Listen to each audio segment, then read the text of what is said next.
Gaachanni sabaa waboon zoonii lixaa aanaa horroo keessatti tarkaanfii ilaalee isaa loltoota waraana maafiyaa mootummaa naftanyaa bilisiginnaa PP irratti fudhateen injifannoo argachuu beeksise.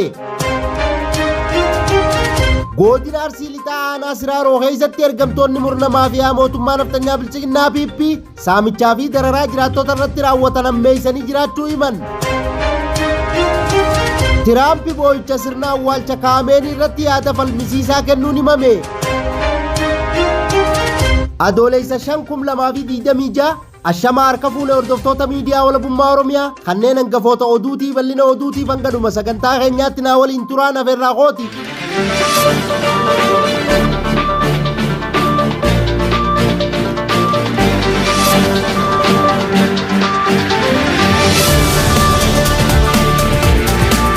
Gaachanni sabaa waboon zoonii lixaa aanaa horroo keessatti tarkaanfii ilaalee isaa loltoota waraana maafiyaa mootummaa naftanyaa bilisiginnaa PP irratti fudhateen injifannoo argachuu beeksise. Bal'ina oduutiif Jaalmagarsaa waan qindeeffate qaba. Abdiin sabaa waboon zoonii lixaa aanaa horroo keessatti tarkaanfii ilaalee isaa loltoota waraana maafiyaa mootummaa naftanyaa bilisiginnaa PP irratti fudhateen injifannoo boonsaa argachuu beeksise. Irree fi gaachanni sabaa waboon zoonii lixaa godina horroo guduruu wallaggaa aanaa horroo keessatti adoolessa 4 2026 tarkaanfii cimaa loltoota waraana maafiyaa mootummaa naftanyaa bilisiginnaa PP irratti fudhateen humna diinaa du'aa fi madoon adabee injifannoo argachuu hoogganni woboo bakkichaa ibsaniiru. Abdiin sabaa waboon tarkaanfii waraana maafiyaa mootummaa naftanyaa bilisiginnaa PP irratti fudhate kanaan waraana PP hedduu du'aa fi madoo cimaan adabee jiraachuu ibsuun meeshaalee waraanaa qawwee AKM 10 hidhannoo guutuu waliin booji'amuu hoogganni woboo zoonichaa ibsaniiru. Dabalataanis qawwee hedduu rasaasa hedduu kophiilee waraanaa hedduu gosa garaagaraa fi sanadoota iccitii keessoo waraana mootummaa naftanyaa bilisiginnaa PP saaxilan dabalatee dugda loltoota waraana mootummaa naftanyaa PP irraa hiikuun moonaa qabsoo bilisummaa Oromoof galii taasifameera. Injifannoon uummata Oromoof qabsoon itti fufaa Oromiyaan biyya. Godina Arsii lixaa aanaa Siraaroo keessatti ergamtoonni murna maafiyaa mootummaa naftanyaa bilisiginnaa PP saamichaa fi dararaa jiraattota irratti raawwatan ammeessanii jiraachuu himan. Bal'ina oduutiif Jaalduniyaan waan qindeeffatte qabdi. Godina Arsii lixaa aanaa Siraarotti ergamtoonni murna maafiyaa mootummaa naftanyaa bilisiginnaa PP saamichaa fi hiraarsaa jiraattota irratti raawwatan hammeessanii jiraachuu jiraattonni miidiyaa walabummaa Oromiyaatti himan. Ergamtoonni murna maafiyaa mootummaa naftanyaa bilisiginnaa PP hiraarsaa guyyaa guyyaan hawaasa irratti raawwatan jabeessuun gandalookee addaa keessaa qonnaan bultoota maqaan isaanii Kadir Taaggalaa, Shaambal Soolaa, Agabaas Nooyee fi kanneen biroo hedduu ta'an waxabajjii 30/2026 waraqaa eenyummaa dijitaalawaa baafachuu diddan jedhanii yakkuun hidhanii qarshii 1,000 saamuun gadi dhiisuun ibsameera.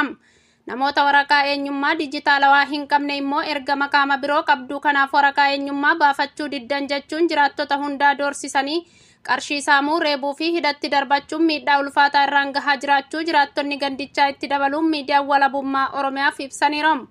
Gandoota aanichaa hunda keessatti bifa wal fakkaatuun hannaa fi saamichi ergamtoota murna maafiyaa mootummaa naftanyaa bilisiginnaa PPtiin jiraattota irratti raawwatamu jabaatee jiraachuu irraa kan ka'e namoonni waan fidanii kafalan dhaban akka itti bahanii galan dhabanii hiraarfama hamaa argaa jiraachuun ifoomeera.